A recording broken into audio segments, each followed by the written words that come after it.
Hello, Anthony and Tara. Thank you again for coming in again today. It's been a couple of weeks, so I'm glad to see you guys again. I see that you come with a couple more questions regarding the estate planning, so let's get to it. So now, let's look at the estate cash requirements for Anthony. So, first we have debts and claims. First, we're going to start with the expenses of the last illnesses that are $3,500, which is using the copay of the 80/20. Now we're going to look at the funeral expenses that we've estimated to be $20,000, the notes and mortgages payable of $230,000, and the credit card of $15,000, which arrives us at a total of $268,500. Now we're going to look at the administrative expenses, which we've been told are $85,000. Next, we're going to go over the taxes. So to start, we have estate fiduciary income tax that's going to cost $137,806. The state death taxes of $7,500 and the property taxes of $20,000. This gets us a subtotal of $165,306. Now we're going to look at the cash bequest. So this would be to support Edmund to age 85. So what we had done here is we estimated that you would give Edmund $6,000 a year at 4% inflation until he's age 85. So the present value of that today is $140,000. Now we're going to look at the family and business needs. So first, we have the business operating funds of $450,000, the family allowance of $187,500, the education of $168,000, and the disability of $35,000, which I've determined when we put into account Tara's waiting period for her disability. This gives us a grand total of $1,499,306. Now, let's go over the current estate liquidity sources. So right now, we have cash and cash equivalents. So your checking and savings account is worth $250,000. Your accounts receivable is $70,500. The money market accounts are worth $875,000.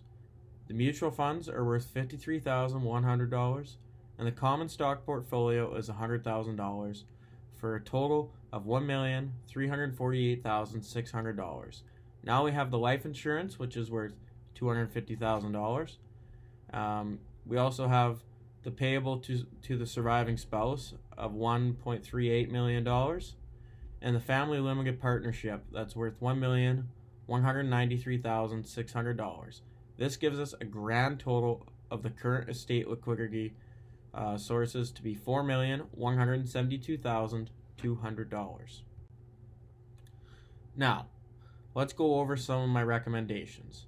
So the first thing that we need to do is we need to increase the liquidity of Anthony's estate.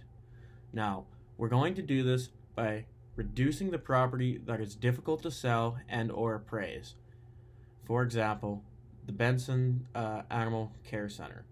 So, my recommendation is to sell the Benson Animal Care Center with a buy-sell agreement.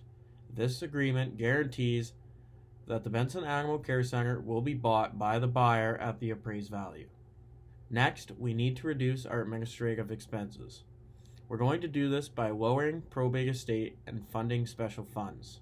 So the first thing we need to do here is assign more assets to a beneficiary.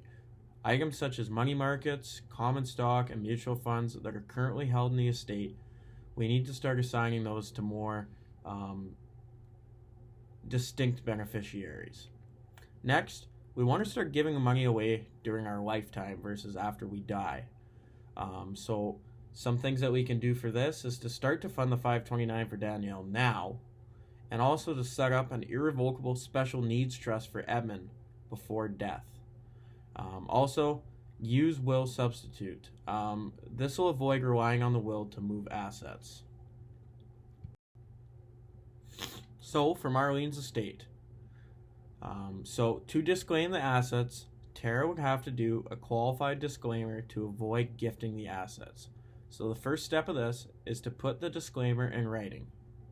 The second step is to deliver the disclaimer to the person in control of the estate The third step is to complete the disclaimer within 9 months of Marlene's death. And step 4 is to not accept any benefit from the assets you are disclaiming. Lastly, Anthony and Tara, I'd like to thank you guys again for coming in. As always, I hope that what I've given you has helped you out. And if you have any more questions, please feel free to reach out to me whenever you guys would like. I look forward to speaking to you guys again. Thank you and goodbye.